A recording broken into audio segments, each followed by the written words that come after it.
Second, MOU between the Ministry of Petroleum and Natural Gas and the Ministry of Energy on cooperation in oil and gas sector to be exchanged by Ambassador Daniel Carman and Shri Vijay Gokhale, Secretary Economic Relations.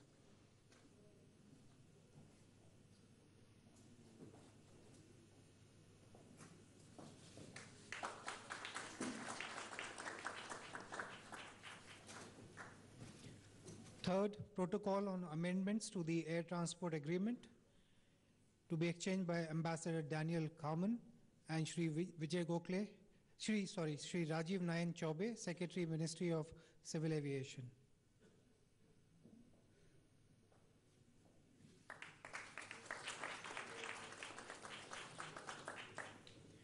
Fourth, agreement on film co-production to be exchanged by Ambassador Daniel Carman and Shri N.K. Sinha, Secretary, Ministry of Information and Broadcasting.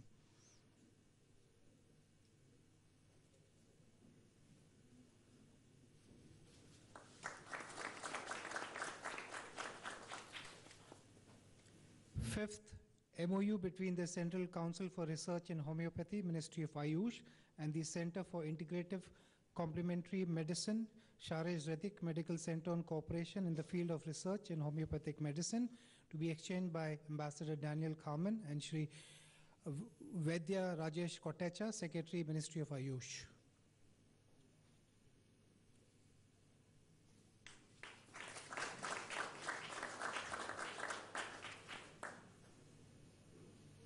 Sixth, MOU between the Indian Institute of Space Science and Technology and the Technion Israeli Institute of Technology for cooperation in the field of space to be exchanged by Ambassador Daniel Carman and Dr. V.K. Dadwal, Director of IIST.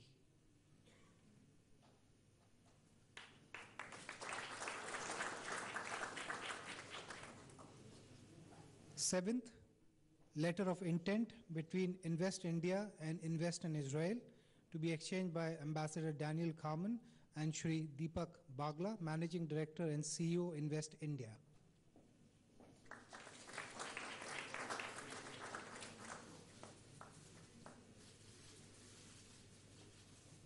Eighth, letter of intent between IOCL and Finergy Limited for cooperation in the area of metal air batteries to be exchanged by Ambassador Daniel Carman and Shri Sanjeev Singh, Chairman, IOCL.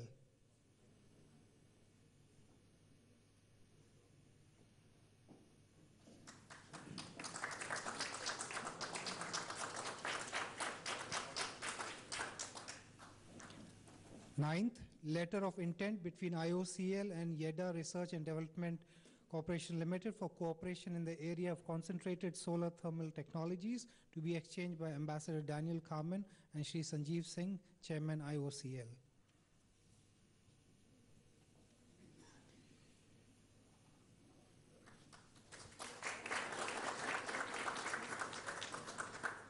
Excellencies, this concludes the agreement exchange ceremony. I request my colleague, the spokesperson of the Ministry of External Affairs, to conduct the proceedings from here on.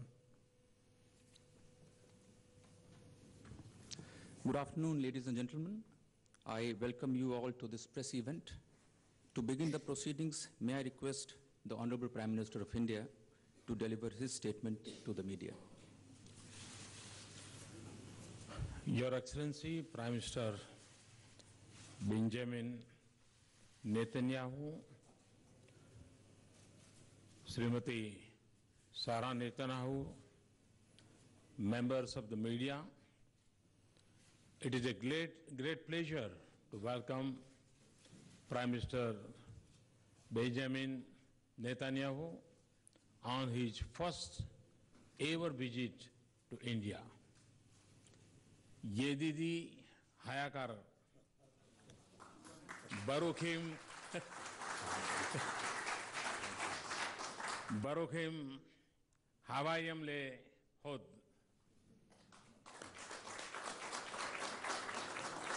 My good friend, welcome to India. Your visit, Prime Minister, is a long anticipated moment in the journey of friendship between India and Israel. Your visit is also a fitting climax to the commemoration of 25th year of diplomatic relations between India and Israel. As our first honored guest in 2018, your visit marks a special beginning to our New Year calendar. It comes at an especially auspicious time as people are all over India are rejoicing the arrival of spring, renewal hope, and harvest. The festivals of Lohri, Bihu, Makar Sankranti, and Pongal celebrate the splendor of India's diversity and unity. Friends, last year in July, I carried the greetings and friendship of 1.25 billion Indians during my momentous journey to Israel. In return, I was overwhelmed by the generous affection and warmth of the Israeli people led by my friend Bibi. In that visit, Prime Minister Netanyahu and I promised each other and our people to build a strategic partnership of hope and trust and progress, of diverse and cutting-edge cooperation, and of joint endeavors and shared successes. Such a promise flows as much from the natural affinity and friendship that have linked us for centuries, and it does from the compelling win-win case for engagement in almost all spheres. And it is a measure of our shared ambition and commitment that 6 short months after that visit, your extraordinary visit is taking place to India. Today and yesterday, Prime Minister Netanyahu and I reviewed the progress in our relations and renewed our conversation on the possibilities and the opportunities that beckon us and need to be seized. Our discussions were wide-ranging and intensive. They were marked by the desire to do more. Prime Minister, I have a reputation of being impatient in getting results. If I may let out an open secret, I know that so are you. Last year in Tel Aviv, you had expressed the intent to cut down bureaucratic red tape with a machete and forge ahead with speed. Prime Minister, I am happy to tell you that in India, we are well on our way to doing just that. We have imparted our shared impatience to the implementation of our earlier decisions. The results are already visible on the ground. Our discussions today were marked by convergence to accelerate our engagement and to scale up our partnership. We will pursue this in 3 ways. First, we will strengthen the existing pillars of cooperation in areas that touch the lives of our people. These are agriculture, science and technology, and security. We exchange views on scaling up the centers of excellence that have been a mainstay of agriculture cooperation by bringing in advanced Israeli practices and technology. In defense, I have invited Israeli companies to take advantage of the liberalized FDI regime to make more in India with our companies. Second, we are venturing into less explored areas of cooperation such as oil and gas, cyber security, films, and startups.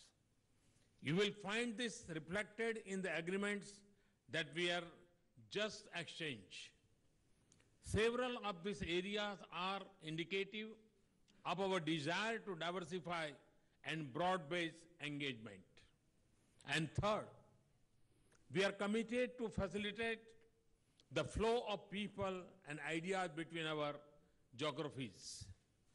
It requires policy, facilitation, infrastructure, and connectivity links, and fostering constituency of support beyond government. We are working with Israel to make it easier for our people to work and visit each other's countries, including for longer work durations. To bring people closer on both sides, an Indian Cultural Center will soon open in Israel. We have also decided to start an annual exchange of bilateral visits by 100 young people from science-related educational streams. Friends, thriving to trade and investment is an integral part of our vision for a strong partnership. Prime Minister Netanyahu and I agreed on the need to do more in this direction. After the meeting in Tel Aviv last year, we will interact for the second time with our CEOs under the bilateral forum. I welcome the large business component that Prime Minister Netanyahu has brought along with him. Prime Minister Netanyahu and I also exchange perspectives on the regional and global situation. We reviewed our cooperation as a factor for stability and peace in our region and the world. Friends, yesterday, as its first stop after touching Indian soil, Prime Minister Netanyahu joined me at the renamed Teen Murti Haifa Chowk to pay homage to the memory of the brave Indian soldiers who laid down their lives a century ago in the Battle of Haifa in Israel. We are both countries that have never forgotten our history and our heroes. And we deeply appreciate this gesture by Prime Minister Netanyahu. As we look to the future of this exciting partnership with Israel, I am filled with hope and optimism. In Prime Minister Netanyahu, I have a counterpart who is equally committed to taking the India-Israel relationship to soaring new heights. Finally, I'm delighted to have the chance to be with you, Prime Minister, in my home, and yourself, Excellency, in my home state, Gujarat, day after. There we will have another opportunity to see the fulfillment of the promise which our mutual cooperation holds in diverse areas such as agriculture, technology, and innovation. I wish Prime Minister Netanyahu and Mrs. Netanyahu and the delegation a memorable stay in India. Thank you. Thank you very much. Toda Rabba.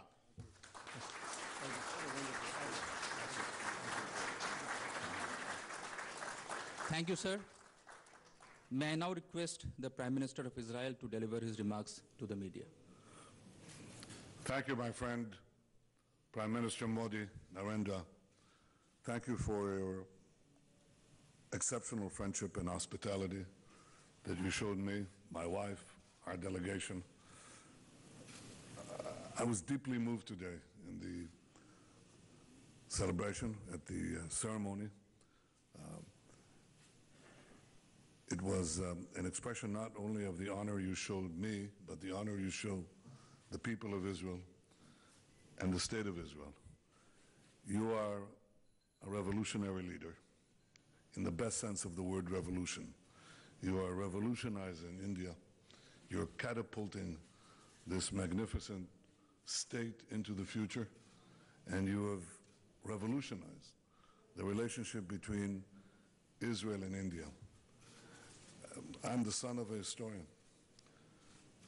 Our peoples have had thousands of years of history India and Israel are two of the most ancient civilizations on earth, and yet it is an amazing fact that until you visited Israel, no leader of India in 3,000 years of our own sovereign existence and our history has visited Israel. You are the first leader of a state, of an India state, to do this.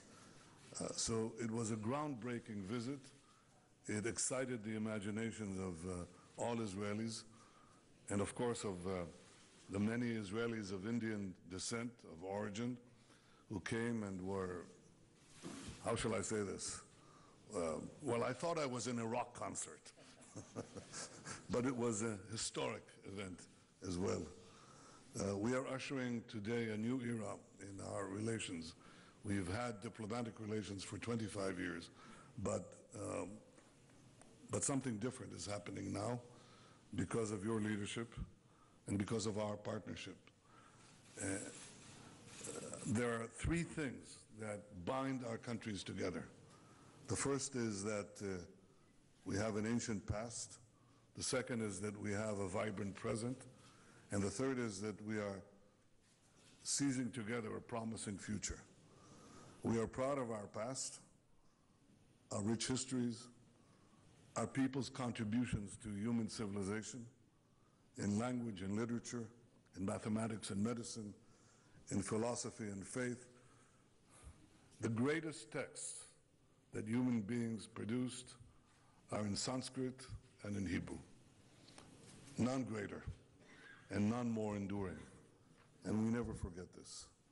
More recently, you mentioned just a century ago, brave Indian soldiers played a vital role in the liberation of the state of Israel and the land of Israel. This led to our independence. And yesterday I was again deeply moved as we paid tribute to these brave Indian fighters and commanders who gave their lives in that historic fight. We honor their memory as you mark today Indian Army Day. We are proud of our present, of our resilient democracies. Our people are free to say what they want, do what they want, believe what they want. And these values and our diversity are not a source of our weakness, but the source of our strength. Evidence of this abounds in India, where you hear a symphony of dozens of languages and dialects, and where Jews, and you mentioned this yesterday, Prime Minister, you mentioned the fact that makes India stand out in the community of nations, because over 2,000 years, the Jews of India have never experienced anti-Semitism as our people experience in so many other lands. This is a tribute to your civilization, to your tolerance, to your humanity. Israelis and Indians are bound by the kinship of free peoples, but I believe that democracy cannot be taken for granted. Despite the doubts, despite the challenges, India and Israel are living proof, not only that democracy works, but they demonstrate something deeper, the intrinsic value of freedom, which I believe is the intrinsic value of life. Citizens thrive. Ultimately, it is the free citizens who thrive because they are free and when they are free. Finally, we are proud that we are seizing the future so we can make a better life for our peoples and for others around the world. Our commitment to do so is reflected in the manifold agreements that we signed today, in cyber and aviation and energy, even in cinema. My wife and I are very happy that we're going to Bollywood. We'd like to see it firsthand, and so many other areas. Israel is a fountainhead of innovation. It's a global force of technology. India abounds with creativity, with ingenuity, with scientists, with mathematicians. And I think that when we join our respective talents together, we can achieve tremendous things for our people. We can actually achieve, you say we want more. Prime Minister Modi and I are the same. We want more for our people. We want it now. We want it yesterday. But one of the things that Israel brings to this world of innovation is that we achieve more with less. More crops with less water. More energy with less expenditure of money. More with less. We want more, a lot more, and we can do that even more productively by cooperating. When you and I walked shoeless along the Mediterranean shore, we drank seawater that was purified before our eyes, using technology that will save untold lives. India and Israel are working together to provide clean water, to increase crop yields, to keep our people safe from terrorism and other challenges to the future we both seek. You mentioned the areas, agriculture, where I presented to Prime Minister Modi an idea of revolutionizing Indian agriculture as we're revolutionizing Israeli agriculture. Precision agriculture that goes down to the individual plant. Some plants need more water, some less. We can see it today with big data, with drones, with other instruments of technology to make farmers produce much more crops with less. We're talking about cooperation in science and technology in every field, and we're talking about cooperation in defense so that our people are always safe and always secure. Indians and Israelis know too well the pain of terrorist attacks. We remember the horrific savagery in Mumbai. We grit our teeth. We fight back. We never give in. My friend, last night, you again showed us your tremendous hospitality. And when you hosted Sarah and me at your home so graciously, it was brilliantly lit, illuminated by the national colors of India and Israel. And I thought at that moment about your honesty, your passion, your vision, your commitment, and it fills me with hope that this new era of India-Israel relations will bring unprecedented benefits to India, to Israel, to all humanity. And finally, and this is perhaps the most important statement that I can make here, my friend Narendra, anytime you want to do a yoga class with me, it's a big stretch, but I'll be there. Trust me. Thank you very, very much. Thank you, my friend.